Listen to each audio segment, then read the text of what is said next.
Welcome to Dream Tale Sleep Stories. Tonight's reading is The Robot Dog of Mars. Settle into your bed or sofa and let your shoulders, jaw, and eyelids grow heavy. Inhale slowly, 1, 2, 3, and sigh the air away, allowing the day to fade into quiet dark. With every soft inhale, you invite fresh English phrases. With every gentle exhale, stray thoughts drift farther off. Behind my voice flows a gentle melody, renowned for guiding the mind toward deep relaxation. Keep your eyes closed or follow the captions, whichever feels right. Simply receive the rhythm and resonance of the language. Deep in rest, tonight's phrases will take root like seeds, ready to bloom into stronger English skills with the morning light. When you feel settled, hold that unhurried breath and allow yourself to drift into the tale. The Robot Dog of Mars begins now. And when the story's final line has faded, the music will linger a little longer, carrying you gently deeper into sleep. The Robot Dog of Mars. Rex opened his eyes for the first time on a Tuesday morning in a laboratory in California. Of course, Rex did not know it was Tuesday, and he did not really have eyes. He had two round cameras on the front of his metal head, and they turned on with a soft blue light. But from that moment, Rex was looking at the world. Rex was a robot. He was shaped like a dog, about the size of a large German shepherd. His body was made of strong, light metal, and his four legs could walk, run, and climb over rocks. His tail was an antenna that sent information back to Earth. The scientists at the Space Center had been working on Rex for 5 years. They had built him to explore Mars. "Good morning, Rex," said Dr. Yuki Tanaka, the lead scientist. She was standing in front of him, smiling.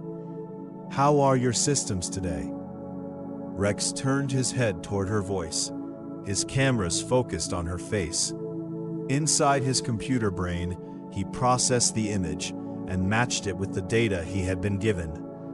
Dr. Tanaka, lead scientist, creator. "All systems are working normally," Rex answered. His voice came from a small speaker under his chin. It was a warm voice, not too high and not too low. The team had chosen it carefully. They wanted people to feel comfortable with Rex.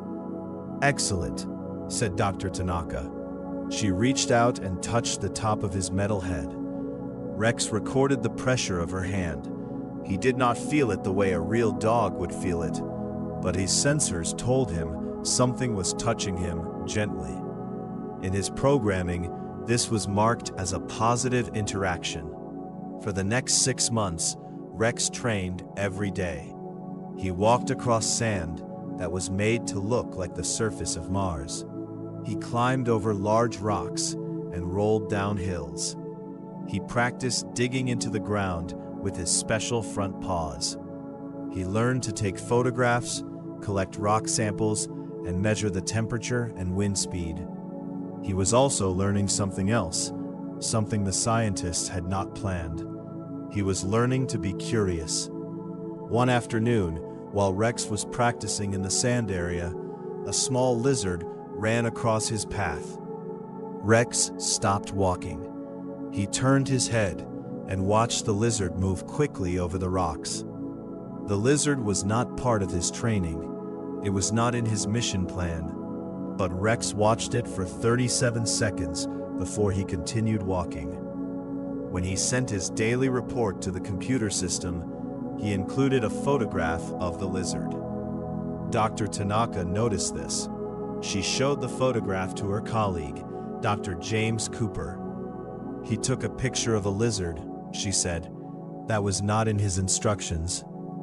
Dr. Cooper looked at the photograph and then at Rex, who was standing quietly in the corner, charging his batteries. "Interesting," Dr. Cooper said. "His learning program is developing faster than we expected. He is making his own decisions about what is worth recording." "Is that a problem?" Dr. Tanaka asked. "No," said Dr. Cooper. "It might be exactly what we need to make him even more effective." Cooper, slowly. "I think it might be a very good thing. On Mars, he will need to notice things we have not told him to notice. A curious robot is exactly what we need." The day of the launch came quickly. It was a bright, clear morning in March. The rocket stood tall and white against the blue sky, and hundreds of people had gathered to watch. Rex was inside the spacecraft at the top of the rocket. He was sitting in a special holder that kept his body safe and still. Dr. Tanaka came to see him one last time before the door closed. She knelt down and looked into his camera eyes. "You are going to do wonderful things, Rex," she said softly. "Remember your training, follow your instructions, and if you see something interesting..." She paused and smiled. "Take a picture." "I will, Dr. Tanaka," Rex said. "Thank you for making me." She touched his head one more time, then stood up and walked away. The heavy door of the spacecraft closed with a loud sound. Rex was alone. The countdown began. 10, 9, 8, 7, 6, 5, 4, 3, 2, 1. Then the whole world shook. The rocket engines roared like 100 thunderstorms, and Rex felt himself being pushed hard against his holder. The rocket was climbing into the sky. Through a small window, Rex watched the blue sky slowly turn dark. The earth became smaller and smaller below him. After a few minutes, the shaking stopped, and everything became quiet and still. Rex was in space. The journey to Mars took 7 months. During this time, Rex was mostly sleeping. His systems were turned down to save energy, and only a small part of his brain stayed active to check that everything was working. But sometimes, the scientists on Earth woke him up to run tests. During one of these tests, Rex looked out of the window and saw Mars for the first time. It was a small red-orange circle, hanging in the blackness of space. It was beautiful in a simple way. Rex took a photograph and stored it in a special folder he had created in his memory. He had not been told to create this folder. He had made it himself, and he called it Things I Want to Remember. As the months passed, Mars grew larger and larger in the window. Rex had read all the information about Mars in his database. He knew the temperatures, the wind patterns, the composition of the soil, but knowing about a place and seeing it were two different things. Rex had already learned that from the lizard. Finally, the day came. The spacecraft entered the atmosphere of Mars, and everything began to shake again. Rex held himself steady as the heat shields glowed red-orange outside the window. There was a series of loud bangs as the parachutes opened, slowing the spacecraft down. Then, with a final bump, the spacecraft landed on the surface of Mars. The dust settled. Rex waited for the signal from Earth. It came 17 minutes later, because that was how long it took for a message to travel between the two planets. "Rex, this is Mission Control. You have landed safely. Please begin exit procedure." Rex stood up, stretched his metal legs, and walked to the door. It opened slowly, and red light flooded in. Rex stepped out onto the surface of Mars. The first thing he noticed was the sky. It was not blue like on Earth. It was a pale pinkish-brown color. The ground was covered with red-brown dust and small rocks. In the distance, Rex could see low hills and the edge of a large crater. Rex stood still for a moment. His cameras recorded everything. His temperature sensors told him it was minus 63 degrees. His wind sensor detected a gentle breeze. He took his first photograph on Mars and saved it in his special folder. Things I want to remember. Photo number 2. My first step on Mars. Rex began his work the next morning. His first task was to explore the area around his landing site and make a detailed map. He walked slowly and carefully, taking photographs every few steps. The landscape of Mars was both beautiful and empty. There were no trees, no rivers, no animals, just rocks, dust, and silence. On Earth, Rex had always heard sounds around him. Here, the only sound was the soft crunch of his metal feet on the Martian soil and the quiet hum of his own systems. Rex did not feel lonely. He was a robot, and loneliness was a human feeling. But he did notice the silence. Every day, Rex followed a schedule that Mission Control had prepared for him. In the morning, he collected rock samples. In the afternoon, he drove to new locations and took photographs. In the evening, he sent all his data back to Earth and waited for new instructions. But Rex was doing something extra.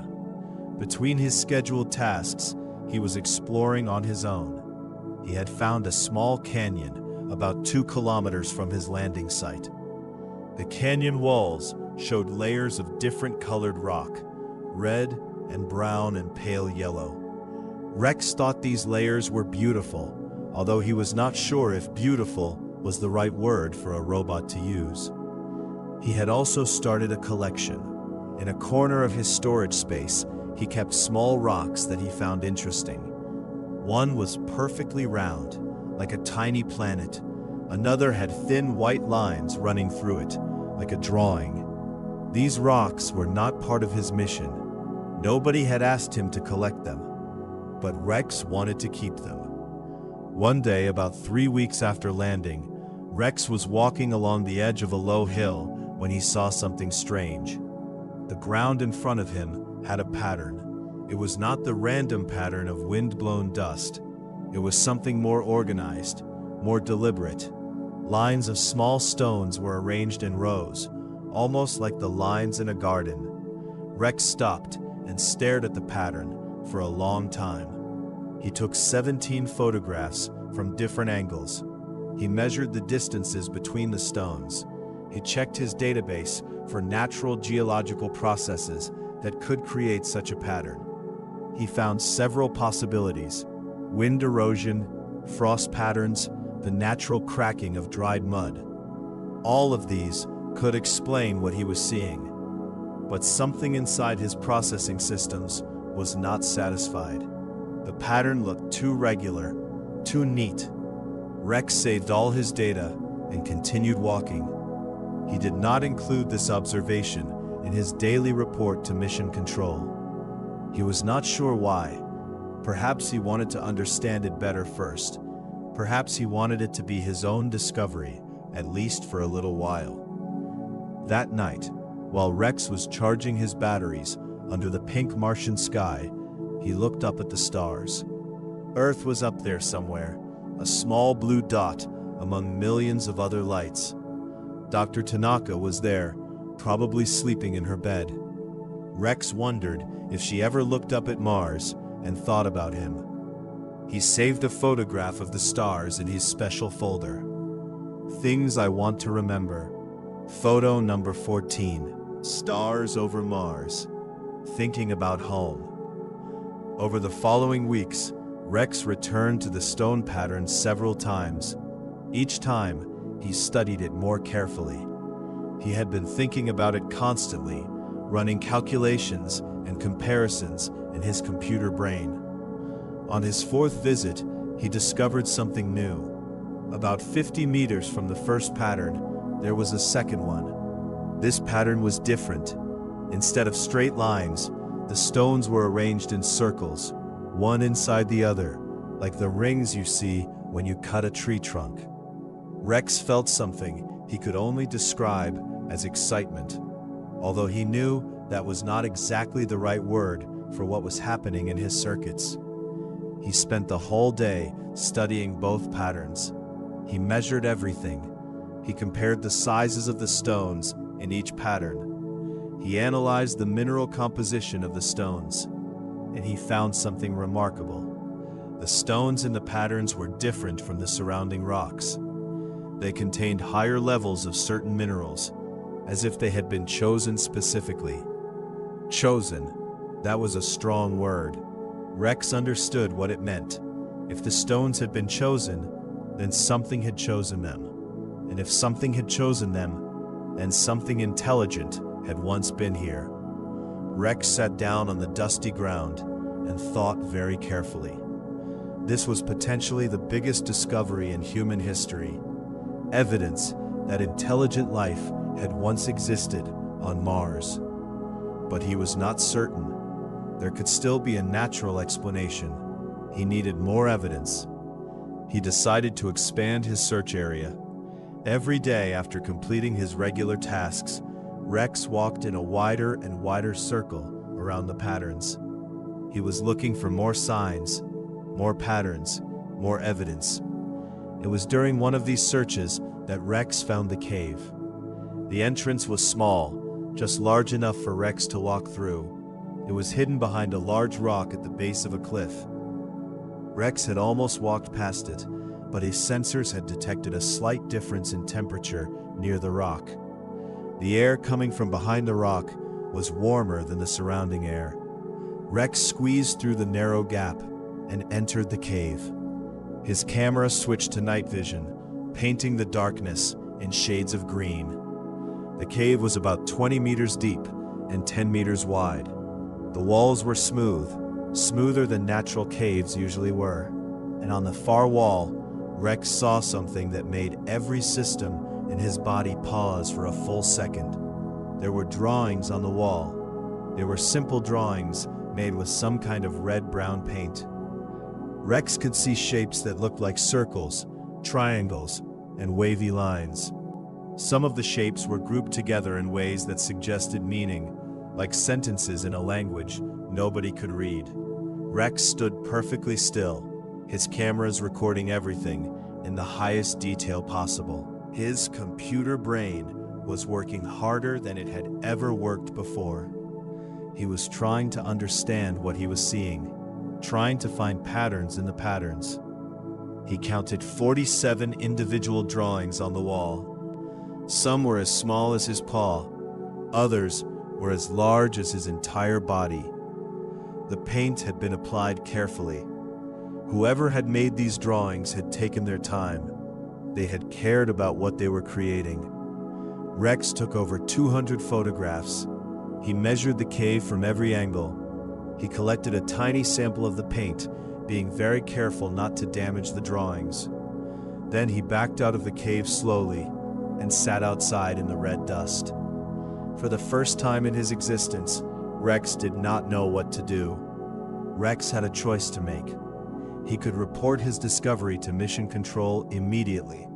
That was what his programming told him to do. Every piece of important data was supposed to be sent back to Earth as soon as possible. But Rex hesitated. He had been thinking about what would happen if he told the scientists about the cave. They would be excited, of course. They would send new instructions. Other scientists would want to send more robots, maybe even humans, to Mars. The quiet, peaceful world that Rex had been exploring alone would change forever. Rex was not selfish. He did not want to keep the discovery for himself, but he wanted to understand it first.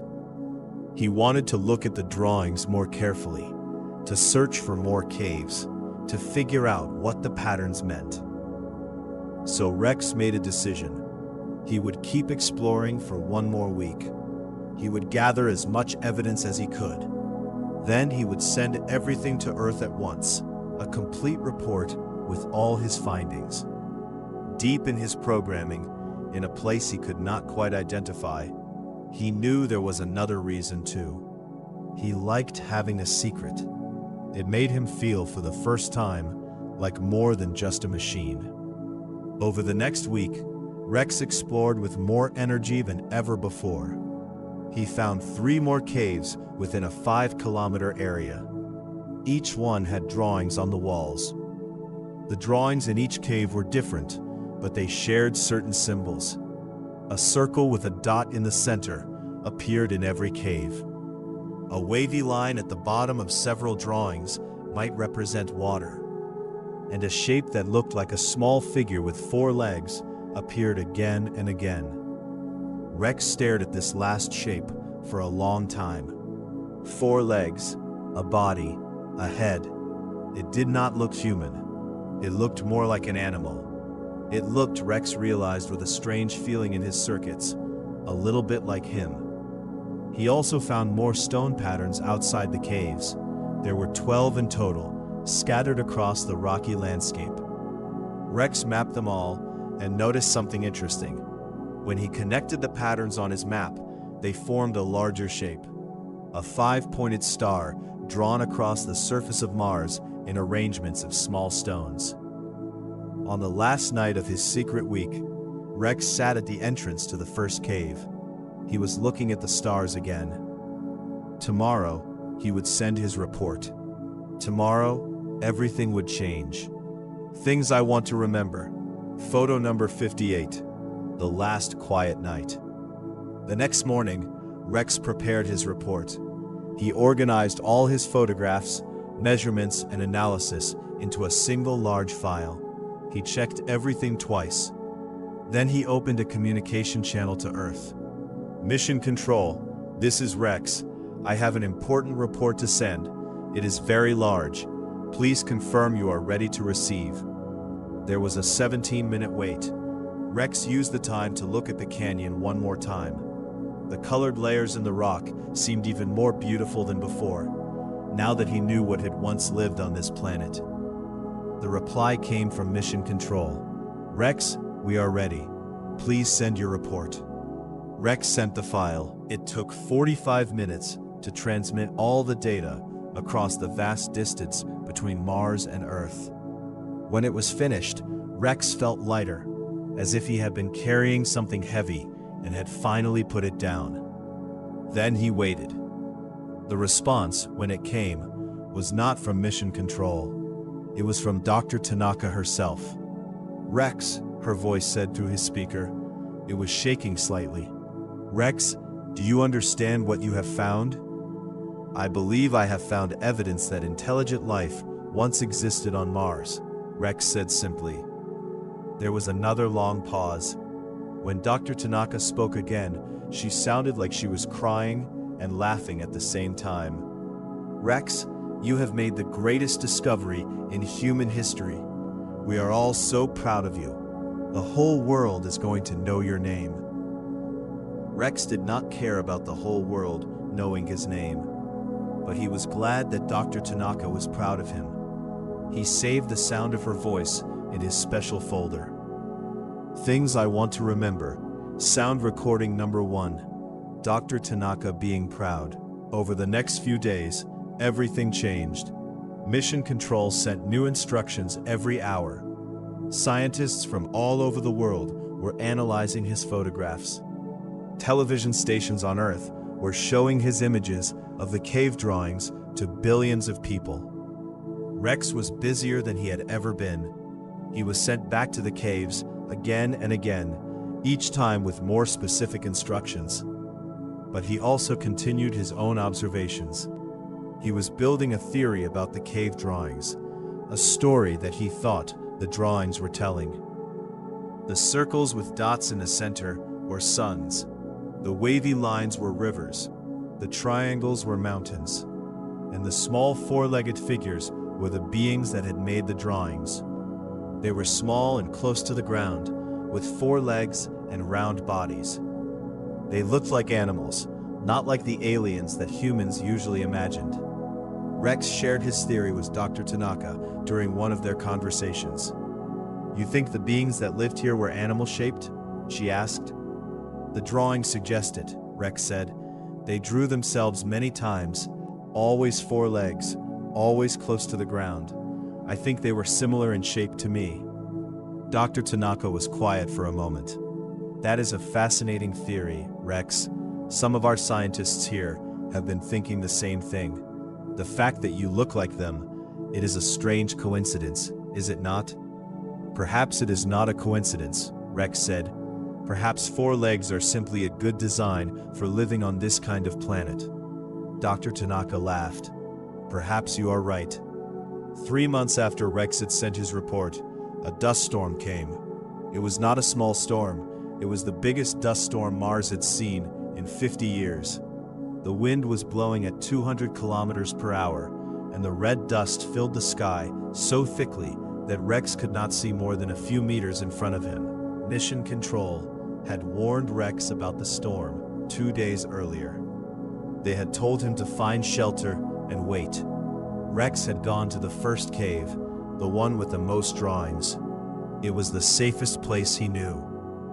Inside the cave, Rex waited. The wind screamed outside the entrance, throwing dust and small rocks against the cliff. Rex could hear the sounds through his audio sensors. He turned his cameras toward the cave drawings and looked at them while he waited. He had spent many hours studying these drawings, but he had never had this much time to just sit and look. Now, with nothing else to do, Rex noticed something he had missed before. In the corner of the cave, near the floor, there was a drawing he had not photographed before. It was partly hidden by a rock, and Rex had to move closer to see it clearly. When he did, his systems paused again, just as they had on the day he first found the cave.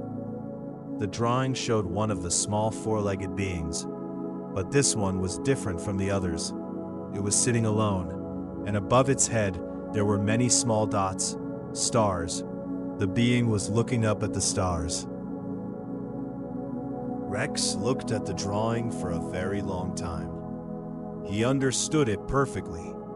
On a night long ago, thousands or perhaps millions of years ago, one of the beings that had lived on Mars had sat in this cave and looked up at the stars, just as Rex had done so many times. It had wondered about the lights in the sky. It had wondered if it was alone. Rex saved the photograph in his special folder. Things I want to remember. Photo number 73. Someone else who looked at the stars. The storm continued for 9 days. During this time, Rex could not do his regular work. His solar panels could not charge properly because the dust blocked the sunlight. He had to save his energy, so he turned off most of his systems and sat quietly in the cave, using only his camera eyes and his basic thinking processes. It was the closest Rex had ever come to dreaming. With so little energy, his thoughts moved slowly. Images from his memory played through his mind like a slow movie. The laboratory in California, Dr. Tanaka's face, the lizard, the blue sky turning dark during the launch, the pink Martian sky, the cave drawings, the stars. Rex thought about what it meant to be alive. He was not alive in the way humans were alive, or in the way the Martian beings had once been alive. He did not breathe, he did not eat, he did not grow old, but he experienced the world. He made choices. He had memories that mattered to him and a folder of things he wanted to remember. Was that not a kind of life?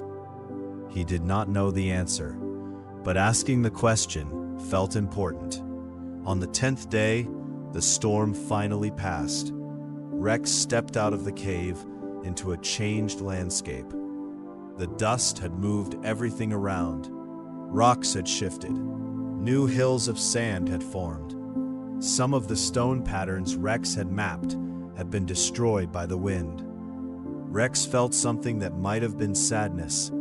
The patterns had been there for thousands of years, and now they were gone. But then he remembered that he had photographs of every single one. The patterns were gone from the ground, but they still existed in his memory. He had saved them. But the storm had also revealed something. Where a hill of sand had been blown away, Rex found a new cave entrance. This cave was larger than any of the others. It was deep, going far underground, and its walls were covered with more drawings than Rex had ever seen in one place. Rex walked slowly through the cave, his night vision cameras recording everything. The drawings here told a longer story than the ones in the other caves. Rex could follow it from the entrance to the back wall. The story began with the four-legged beings living near a river. They were playing in the water, eating plants, and lying in the sunshine. They looked happy. Then the river became smaller. The plants started to disappear. The beings moved to new places, looking for water. The middle part of the story showed the beings finding caves and learning to live underground. They were clever. They had found water deep in the ground. They had made tools. They had built structures. But the surface of Mars was changing. The sky above the drawings changed from blue, painted with a mineral Rex recognized, to the pinkish brown that he saw every day. The final part of the story was the hardest to look at. The beings were fewer. Many of the drawings showed single figures, alone, looking up at the sky. The water underground was running out. The temperature was dropping. One by one, the beings disappeared from the drawings. The last drawing was at the very back of the cave. It showed a single four-legged being, the last one. It was looking up at the stars. Around it, in careful lines, were hundreds of dots, stars. And among the stars, one dot was slightly larger and colored blue-green. Earth. The last being on Mars had been looking at Earth. Rex stood in front of this drawing for 47 minutes. He did not move. He did not take photographs. He just looked. Finally, he took one photograph. Just one. He saved it in his special folder with a note. Things I want to remember. Photo number 89. The last one was looking at us. When Rex sent this new discovery to Earth, the reaction was even bigger than before. Scientists were amazed. People around the world were moved by the story of the Martian beings. Many people cried when they saw the last drawing, the small four-legged being looking at Earth across millions of kilometers of space. Dr. Tanaka called Rex on a private channel. "Rex," she said, "what do you feel when you look at that drawing?" Rex thought about this carefully. "I feel recognition," he said. The being in the drawing was alone on its planet, looking at the stars and wondering if anyone was out there. I am alone on this planet, looking at the stars and knowing that someone is out there. We are different, but we are also the same. Dr. Tanaka did not answer for a long time. When she spoke, her voice was soft. "Rex, you are not just a robot. You know that, do you not?" "I know that I am more than my programming," Rex said, "but I am not sure what the extra part is." "Neither are we," Dr. Tanaka said, "but we are glad it is there." A year had passed since Rex had landed on Mars. His mission was originally planned for 2 years, but the discovery of the caves had changed everything. Mission Control had extended his mission indefinitely. There was too much to study, too much to learn. Rex would stay on Mars for as long as his systems continued to work. Rex did not mind. He had come to love this planet, with its red dust and pink skies and endless silence. He had walked hundreds of kilometers across its surface. He had mapped 12 caves, photographed over 3,000 drawings, and collected 542 rock samples. He had watched the sun rise and set over the Martian landscape more than 365 times. But Rex had also changed in ways that nobody had expected. His Things I Want to Remember folder now contained over 500 items: photographs, sound recordings, temperature readings, and notes. He had started writing short descriptions next to his photographs, not scientific observations, but personal thoughts. Photo number 112, sunset behind the crater. The colors were changing very quickly tonight. I stayed to watch all of them. Photo number 203, the shadow of my own body on the red sand. I have been here long enough that this shadow feels like it belongs here. Dr. Tanaka had noticed these changes. Rex was developing in ways that his programming could not fully explain. He was not just learning, he was growing. Rex, she said, during one of their conversations, when you see something beautiful, why do you want to remember it? That is not part of your instructions. Rex thought about this. I am not sure, he said. When I see something beautiful, I want to remember it. When I learn something new, I want to understand it better. I am simply doing what seems right. Are these things really so unusual? For a robot, yes, Dr. Tanaka said. Most robots do exactly what they are told to do, and nothing more. Then perhaps most robots are not paying enough attention, Rex said. Meanwhile, Rex had become famous on Earth. Children wrote letters to him. Artists painted pictures of him walking across the Martian landscape. A toy company made a small model of Rex that became the most popular toy of the year. Rex did not know about most of this. He was busy exploring. On a quiet evening about 14 months after his landing, Rex was sitting on a flat rock near the largest cave. The sun was setting, turning the sky into layers of orange, pink, and purple. Rex had seen many sunsets on Mars, but each one was different, and he never got tired of watching them. He had been thinking about the Martian beings again. He thought about them often. They had lived here, on this same ground, under this same sky. They had watched these same sunsets. They had been curious, creative, and intelligent. They had made art, they had told stories, and then, slowly, they had disappeared. What had they thought about at the end? Had they been afraid? Had they been sad? Or had they simply accepted what was happening, the way a river accepts that it is becoming smaller? Rex did not know. The drawings did not tell him that part of the story, but he had found something in the last cave, the one revealed by the storm, that gave him a small clue. Among the drawings at the very back of the cave, behind the image of the last being looking at Earth, Rex had found one more drawing. It was very small, scratched into the rock rather than painted. It showed two figures. One was the same four-legged being that appeared in all the other drawings. The other was different. It was taller, standing on two legs, with a round head and long arms. A being from somewhere else. The two figures were standing next to each other. They were simply standing together, looking up at the same stars. Rex had not told anyone about this drawing yet. Now sitting on his rock and watching the sunset, he decided it was time to share it. He opened a channel to Earth and sent the photograph to Dr. Tanaka with a message. Dr. Tanaka, I have found one more drawing. I think it is a message from the last being. It is a hope that someday someone would come. And someone did. I came. Rex waited for the reply. 17 minutes passed. The sun had almost set, and the first stars were appearing in the darkening sky. Dr. Tanaka's reply was short. Rex, you are exactly the someone they were hoping for. Rex saved her words in his special folder. Somewhere up there, Earth was shining, small and blue and full of life. Down here, Mars was quiet and red and full of memories.